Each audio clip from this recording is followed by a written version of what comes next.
Ang pinaka-last na mag-comment. Yung pinaka-last, may bagong cellphone. Uy, dyan na pala kayo! Pasok, halika! Pasok! Basta bro. Binibenta ko na to. Nico Boto daw. Nico Boto daw. Galay na sila guys, tara. Ay, bibili. Ay, sorry sir. Magkano na kayo? Nakaka-50 million na. Okay, 50 million! Tinalo namin yung record ni sir eh. Sikreto talaga, ito sikreto boy. Kada ganon niya, 1 million niya. Sir James Abante! Sa mga di nakakilala, naku, isa lang naman, hindi isa, nag-iisang #1 TikTok seller. Sa Shopee din ha, content creator, host, influencer, businessman. Daming pera nito. Sa YouTube din, nagte-tech review na rin guys, sir. Yes, actually. So, sir, maraming salamat. Pinaunlakan nyo kami dito sa... Siyempre, lakas na sigit eh. Tinawagan ako, James, kailangan pwede. Ngayon, sabi ko. Sir, wait nga. Ikaw nga mag-ano. Comment and check out everybody! Sir James, kamusta na? Nung napanood pa kita kay Miss Tony G nga actually. Pero continue pa rin kayo, di ba? Oo naman, siyempre. Walang titigil, dire-diretso lang tayo. Active ba rin ba sa literal lahat pa din? Or Oo naman. Mas nakafocus ka na ba ngayon sa tech reviews? Technically, nagla-live pa rin naman tayo every month, no, once a month. But right now, parang gusto natin mag-expand sa YouTube. So, yun yung workout ko right now. Magiging MKBHD ng Pilipinas. Yan! Pati ba camera gear, sir? Darating. Oy! Basta lahat ng dinadaloy ng kuryente. Pwede. Huwag lang yung mga post na yan. Pwede bang lipat tayo ng konti? Ang ginawa eh. Ginawa, lamig yung aircon eh. Yung aircon lang.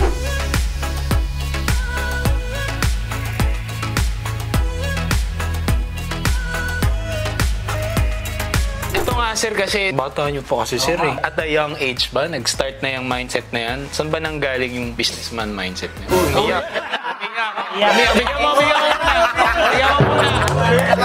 Nagsimula ako 14. Actually, hindi pala 14. Kung benta talaga, so, nagbebenta ako ng mga t-shirt. I was 10 years old. Wow. 10 years old. To whom, sir? Ang classmate ko. Tapos may palagi ako dalang clear book. Kasi dati, di pa uso yung mga cellphone kakalabas pa ng iPhone 4S nung mga time na yun eh. Nung 14 ka ba, ano ng technology nun? Kakalabas na ng Warusi. Kagawa lang ng aircon. Ayun pala, si sir! Paano masasabi nyo? San? Ano nga sir, so t-shirt, naubos agad, ano ba, malaki agad? Sakto lang, yung time na yun. Ang brand nun na binenta ko is Bunny Kid. Yung boss ko nung time na yun, si Sir Eman Bunny Kid. Gumawa siya ng brand, Bunny Kid. Naging boss ko siya through photography. Tapos, parang sinigit sa akin, gusto ko matay magbenta. Siyempre, di man ako humihindi. Pero yun, naalo ko yung mga klase ko, nakakabenta ko siguro, 1, 2, kada linggo. Ano yun sir, pang baon na yun? O... Yun, parang kasi baon ko dati sa school, parang 30 pesos lang eh. So, wala ka mapapala talaga doon. Parang isang hotdog, isang fried rice lang. Naiingit ako sa mga klase ko dati na nakakapag-pogs, alam mo yun, nakakapag-Yu-Gi-Oh. So, yun. Saan ba galing kasi yan, sir? Kasi kami nun, wala talaga kaming kwentang bata eh. Buhangin lang. Oh. Well, technically, nung time na 9 years old ako, namatay yung stepfather ko. Which is yun yung gumaganap na tatay talaga sa akin. Yung original father ko kasi Singaporean. But iniwan kami when I was 1 year old. Half Singaporean ka. Half Singaporean ako by blood. Kami may half Melayon eh. Tapos siyempre sa Chinese kasi, pag nawawala yung father, automatically pag ikaw yung lalaki, ikaw na yung next na kailangan mong i-level up yung sarili mo as soon as possible yun. So parang nag-urge agad sa utak ko na parang I need to do something para sa family ko. So gumagawa ako ng way, hindi ko pa alam kung saan magsisimula. So kung ano lang yung i-offer sa akin, dumating sa akin through my friends, kaya tanggap ko lang. So sir, tala na tayo ng college na lang sir. Hindi ako nag-college pala eh. Pwede tayo senior high school. Yung nung pinadala ka ng Bicol. Ay, boss. Kaya mo! Teka kanya yan eh. Anong pinagkakabalaan mo nun? 14 ako nun, pumasok ako sa mga networking. Alam ko na possible kumita ako ng maganda, pero for some reason, siguro bata pa talaga ako nung time na yun. Hindi ko siya masyadong sineryoso. So, nangyari nun, tingin sa akin ng nanay ko, blockball talaga ako. So, tinapon ako sa Bicol. Sa Bicol, wala akong future dito. Pabigat ka dito, palamunin ka. Pag-uwi ko sa Bicol, na-realize ko, ang hirap talaga ng buhay. Kasi parang walang signal. So, nung time na yun, sabi ko, pag mag-stay ako dito, hindi naman sa dahil di maganda or what, pero sabi ko, mas mahirap talaga yung opportunity. opportunity. Which is totoo naman. So sabi ko, sige, magsasorry ako sa nanay ko, papakabait ako para lang makabalik na sa Manila. Pagbalik ko, pagpupursigihan ko na. So yun, nagsorry ako, gato ganyan. Pinabalik naman ako. Tapos doon na yung time na sineryoso ko na yung networking doon time na yun. Tapos doon, kumita ako ng 6 digits a month. Ayun na. Ilang taong ka nun? 16 na ako noon. 16. So sir, 16 milyonaryo ka na. Hindi. Kumikita ako na siguro mga 120,000 a month. Pero ano yun, siyempre pag first time ako bitaw pera, gagastos ka eh. Hindi ka sapatos. Nalulung din ako sa mga sapatos. Sa sapatos. So ngayon, lipat muna tayo. Dito tayo sa studio mo, sir.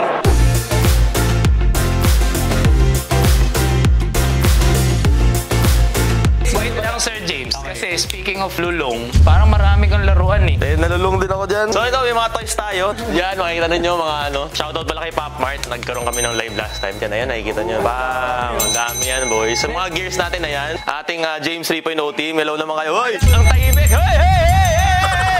Dito lahat nangyayari, sir. Hindi. Dito, lahat ng mga recorded contents. Pero pag live talaga, may studio kami sa BGC. Wow. Doon talaga kami nagla-live. Tapos yan, ito yung studio natin. Nasa yung bell! Dito na tayo ngayon, no? So, yung mga YouTube video, sir, I would assume ito lang. Ito yun talaga, guys. Ito yun. Ang dami mong gadget. Yan ang mundo natin. Mahilig talaga ako sa gadget. Bata ka pa lang. Bata pa lang ako, mahilig talaga ako. Ano ang una mong gadget? Una kong gadget, Sony Xperia. Wow. So, ngayon, sir, naka 6 digits na per month. Ano nang numix nun, sir? Kasi alam ko may nangyari dyan. Parang alam nyo na yung buhay. May tanong muna ako. Nung kumikita ka na ng 6 digits per month, anong naalala mong pinakamahal mong binili? Sapatos pa rin eh. Nike Air Force 1 na Flyknit. 18K yata yung time na yun. Ano ba lang sabi ni, Ni mother. Inuuna kasi si Mami, duda talaga siya sa ginagawa ko. Kasi nga, di ba galing akong Bicol. Tapos sabi ko lang, titigasan ko na yung ulo ko kasi puro tagod naman eh. Sabi ko, pag napatunayan ko naman na kumita na ako, gets niya na yun. Hanggang ngayon nga, piling ko, di pa rin niya ako nagigets eh. Basta nakikita naman niya na nagiging mabuti naman akong tao. Piling ko, okay naman na siya. Shoutout sa'yo, Mami. Makabili ka na ng ano mo. Ano nang naging next after mo mag-networking? Nakabili tayo ng first car natin noong time na yun. Kumita tayo ng maganda noong time na yun. Dahil hindi ko na-handle ng maayos yung pera ko, nawala rin yung lahat. Yan ang sabi ko sa'yo, sir. Hindi, okay lang. Bata pa naman. Normal, first time. Tapos dumating talaga sa point na 200 pesos na lang yung pera ko. Parang same tayo ngayon, sir.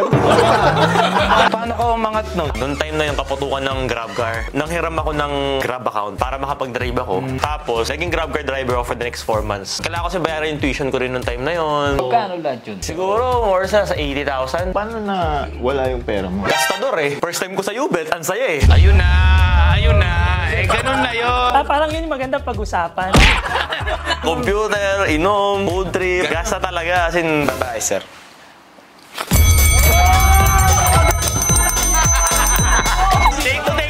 Take two. Okay, naubos. Nakabawi ka nung nag-grab ka? Oo, nakapag-grab. Nabayaan ko yung tuition ko. Tapos, nakaipon ako ng 10,000 pesos. Nakakapagod bro mag-grab car, promise. Grabe talaga. Pre, ikaw 3 years na umiiyak na naman, Meron ko dito. iPhone 17 yan. Sa mga di nakakaalam, para sa inyo, ito yung iPhone 17. iPhone 17 Pro, iPhone 17 Air, iPhone 17 Pro Max. Ito na ang next na iPhone 17. Kung gusto nyo, mag-subscribe kayo kay Sir James Apante sa YouTube. Paano mo pinuunan ngayon yun, sir? So yung 10K na yun, iniisip ko pa rin siyempre, ilagay siya sa negosyo. Nag-iisip ako nung time na yun, sabi ko, ano bang negosyo pwede kong gawin? Yun yung number 1 na mahirap talaga isipin din. So ginawa ko, nagtanong ako sa 3 tao na alam ko na businessman na talaga. Ang sinagot nila sa akin nung time na yun, kung ano yung hilig ko, kung ano yung gusto ko. Sabi ko, imposibleng mali sila. So iniisip ko, ano ba talagang gusto ko na? Sabi ko nun, sapatos talaga yung gusto ko, diba? Nabanggit ko nga. Yung time na yun, na-realize ko, wala pang naglilinis ng sapatos. So ngayon, yung 10,000 na yun, actually, naubos yun eh. Sabi, 2,000, 1,500 na natira. Pinabili ko ng shoe cleaner, tapos naglinis ako ng sapatos. Sa mga ganyan ni, sir, nakakaisip ako ng business eh. Kung meron ka ng tagalinis ng sapatos, dapat meron ka ding taga-dumi. Oo, dapat ganun eh. Ano yan, sir? Pumutok siya. Hanggang ngayon, bukas pa rin naman siya. So, Anong year to? 2017. February 1, 2017. Tama, hindi pa ako naglilinis ng shoes nun eh. Tinatapon ko na lang pag madumi na. Grabe ka naman! Grabe ka naman! Nagpapalinis kayo ng sapatos doon? Ako naman, syempre. Nag-isip si sir eh. Ano yung malalang sapatos na nalinis mo? Dati yung mga Vans na all white, pag pumasok yung dumi doon, hirap talaga linisin talaga nun. Paano yun? Anong Pintura. Hindi. Anong usapan nyo ng may-ari nun? Hindi, kailangan namin paputiin talaga yun. Paputi talaga namin. Minsan, bibili lang kami ng bago. Di joke. Hoy, biro lang. Yung negosyo, bukas pa. Saan naman yung sumira eh? Ako pagkain. Hindi sponsored to pero Shopee si Sir. Yan! Yun na ba yun, Sir? After mo makaipon nung sa shoes, ano ka na? Live selling ka na? O Nag-e-commerce muna ako. And then yung TikTok, part siya ng e-commerce journey ko. And nung nakita ko yung TikTok nung time na yung live selling, sabi ko, oh my goodness, feeling ko magiging extend to. And nung time na yun, naalala niyo ba yung time na pag nag-live sell ka, parang dinidiscriminate ka?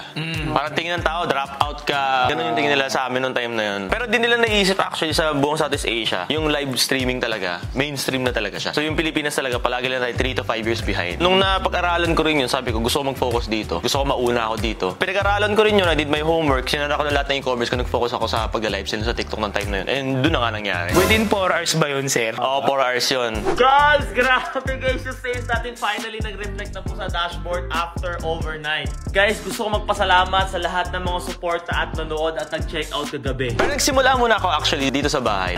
Testing lang, sabi ko, try ko sa cellphone muna. Nagtayo din kami ng parang company nung time na yun. Ako nag-train sa mga live seller. Pero hindi pa ako nag-live talaga nung time na Sir, sample nga, ayan kumakain. Benta mo nga sa kanya to, Sir. Gusto mo, bili mo na. Tama! Kung kailangan mo hagurin yung tao. Yun, gano'n lang. Nag-train ako noon, time na yun. Tapos hanggang sa dumating yung time na parang gusto ko matry na ako yung nasa camera. Tapos doon na namin na parang na-figure out na parang baka may potential, may future ako sa pagla-live sell. Hindi lang ako palagi nasa behind the scenes. Noong time na yun, something's really crazy. Nung nag-live ako ng 7/26 nung 2023, hindi mo kasi nakikita yung sales mo ng live sa dashboard. So, hindi ko talaga alam kung magkano benta ko noon. Doon na ako nagulat na pag-iising kinabukasan, 21 million yung benta. Nagulat din talaga ako. Like, sabi ko, di ko ma-imagine paano nangyari yung ganun. Feeling ko nga nung time na yung chamba eh. Baka sabi ko walang mga naka-live nung araw na to. Sabi ko baka na-solo ko lang or what. So, inulit ko siya. Umisa pa ako. Nag-27 naman. Good evening everyone! Gusto ko lang po magpasalamat sa lahat guys ng followers ko guys dahil finally po lumabas na po yung sales natin sa live po natin last night. We finally broke our personal record. Grabe, Sir. So, nabigla siguro yung TikTok sa'yo, no? Napatawag talaga sila. Like, anong ginagawa ng lalaki? Paano nangyari yun? May mga nakabenta naman ng 20 million plus before, pero they took parang 12 to 18 hours. Hanggang ngayon ba, Sir, may nakatap na doon? Wala pa. Yung mga record na yun, natabunan na yun eh. Tinabunan ko rin.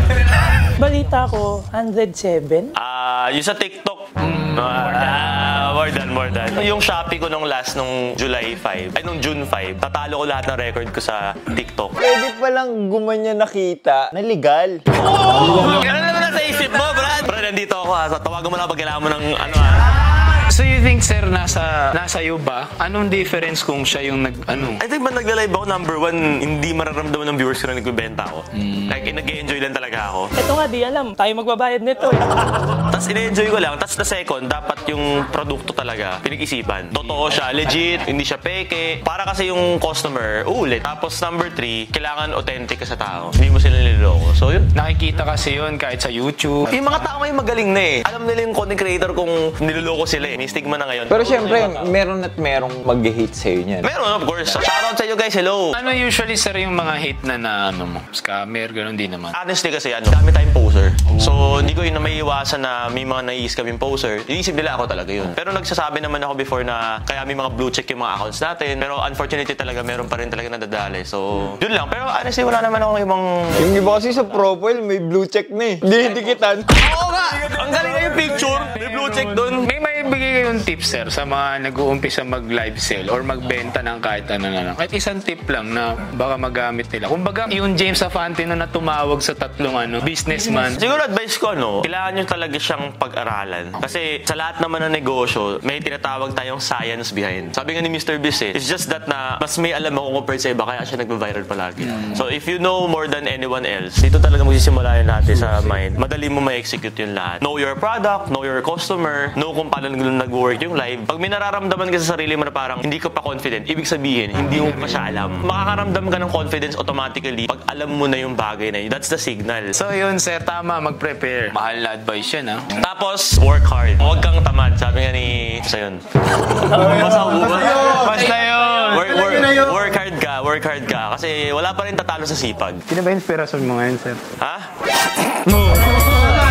Sige, Sir, bago natin pag-usapan yan, pwede ba namin puntahan yung unang... Saan ka unang nag-live? Sorry, nakigulo kami sa kwarto mo. Ganda ng setup mo, sir, ha? Thank you. So dito yung ano mo, sir? Yung first live ko actually dito. So, nagko-computer na ako dito, tapos harap lang ako dito. Ito pa yung phone holder ko. Ito yung kumita ng ano? Mahigit kumulang? So, sir, ang ano nun, hindi mo pa naiisip na abot? Hindi ko talaga naisip yung time na yun. Noong time na nagla-live ako dito, siguro ang pinakamataas ko na noong time na yun is parang 1 million in 2 hours. Parang baliw na ako noong time na yun. So, yun. Hanggang sa dumire-diretso naman siya. So, parang after nun, sir, ito na ba yun, yung tech review? Ano na ba yung naging next? So, nangyari nun, doon na nakilala si Kuya James. Doon na lumabas. Kasi, kailangan ko magkaroon ng tagline. For example, sila Hype, paring G. Kailangan na kasi magkaroon ng pangalan. So, yung James Afante kasi parang ang hirap niya tandaan. Kasi yung Afante medyo mahirap siyang apelido eh. Ginawa ko, Kuya James na lang. So, para mas madali matandaan ng tao. Wala pa naman Kuya James sa labas. So, kinare ko siya, dinire-diretso ko siya. Lahat ng projects tanggap ko. Like, in 1 year, nag-post ako, I think, 1,300 contents. Kaya noong time na last year, 2024, doon talaga pumutok. Like, every videos talaga million views. Tuwan-tuwa yung mga tao. Kasi, isipin mo we're getting million views. Ang bagong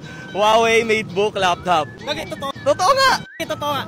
We're not pranking people. We're actually at the same time helping people. Yun yung gusto ko maging inspiration sa mga tao na you can go viral without, like going below the belt. Marami kasi yung gumagawa talaga ng issue para mag-viral. Pero hindi. Kaya mo yung gawin in a way na hindi ka nakaka-harm ng kahit ano. So, yun, dinadiretso ko siya. Nag-grow tayo. I think right now, nasa combined followers natin parang 17 million. Dami, oh. Tapos right now, nasa Shopee na ako. The reason ba't ako nag-Shopee lang naman is parang gusto ko lang naman mag-explore. Kasi parang gusto ko naman ng another growth. New challenge sa YouTube. Maliit pa ako dun eh. So, Shopee, I think 70k followers pa lang. Sa YouTube, 140k. So, yun naman yung gusto kong balatin pataas. So, yun na yung next, sir. Yun na yung next. So, expect this year, puro Shopee talaga. And of course, guaranteed ko yan sa inyo na every time na ako nagla-live, lowest price yan compared to anyone else. Kahit saan platforms, basta pag tayo nagbenta. O yan yung one rule ko whenever a brand collaborates with me. Sigurado mo bang ako lowest sa buong Pilipinas? Pag hindi kita tatanggapin. Uy, tama, oh. Ano yung pinakamalaking giveaway na nabigay mo? Pinakamalaking giveaway, I think nung namigay ako ng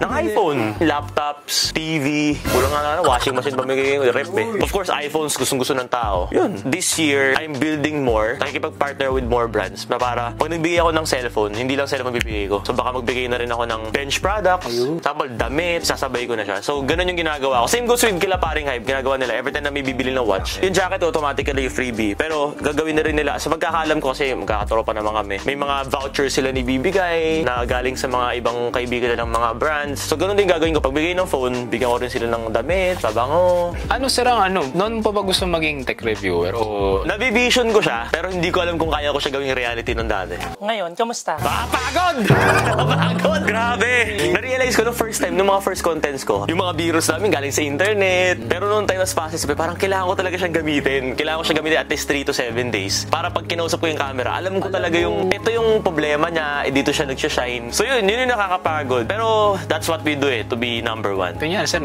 number one tech reviewer ka. Meron pa ba? O hindi yan natatapos talaga? Feeling ko long game pa eh. Feeling ko 2 to 3 years bago ko siya ma-achieve. Kasi honestly, mahirap din yung competition sa YouTube. Wala pa tayo sa Pilipinas sa parang pagbibili ako ng cellphone, sinong tatanungin ko? Wala pang ganon. So, yun yung gusto kong makakuha. So, I'm doing my best. Gusto ko talaga ma-achieve ko talaga yung state na deserving ako doon at talagang para talaga sa akin yun. So, ngayon, feeling ko hindi pa. But I'm on it. Anong brand yung ayaw mong ibenta kahit sobrang laki ng ano? Parang kahit anong gawing TF bigay nito, hindi ko bigay. Meron ba? Meron yan. Sige sir, i-blurred naman namin mukha niyo sir eh. Siguro, hindi ko kasi pwedeng banggitin eh. Ano na lang, sir, na type ng electronic? Kotse. Kotse. O, yun na lang. Yun na lang. Kung may i-advise ka sa batang ikaw, ano yung sasabihin mo? Mag-aaral ka na ng Chinese.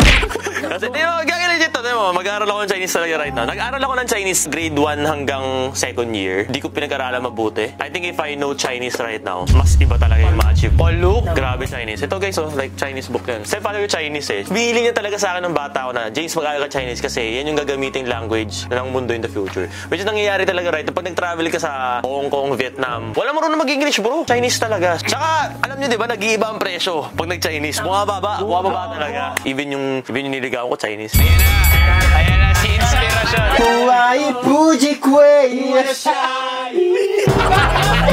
Taiwan yun! Sir James, maraming salamat. Alright, saan kanila pwedeng niyang makita, mapanood. Alam niyo na yan guys, search nyo lang Kuya James Apante or James Apante. Basta check nyo lang palagi yung blue check. Tapos sa TikTok, wala pa tayong blue check, di ko alam bakit.